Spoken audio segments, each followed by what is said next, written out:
Hello everyone and welcome to Vlinkoz channel.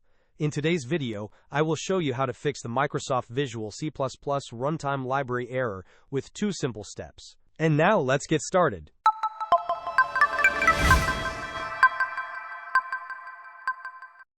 If you are trying to open an application or launch your favorite game and suddenly you encounter the Microsoft Visual C++ runtime library error, even after restarting your computer, this is usually easy to fix.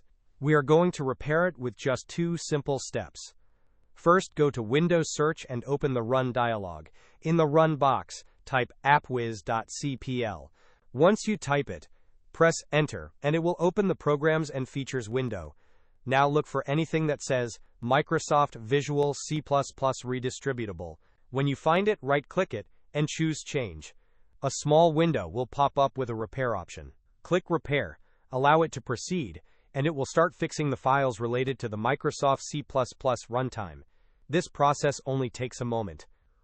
Once it is done, restart your computer and check if the error is gone.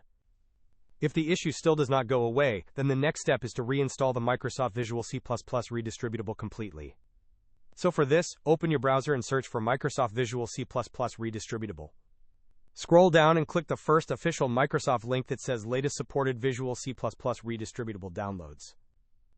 Once you are on the website, scroll down until you reach the section called Latest Supported Visual C++ Redistributable Version.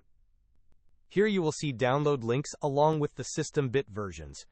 Download the installer that matches your system. If your Windows is 32-bit, download the 32-bit version. If it is 64-bit, then download the 64-bit one. Click the link and it will start downloading right away. When the download finishes, open the file to install it. Hope this was helpful. Don't forget to like and subscribe if you enjoyed. As always, thanks for watching and I will see you in the next video.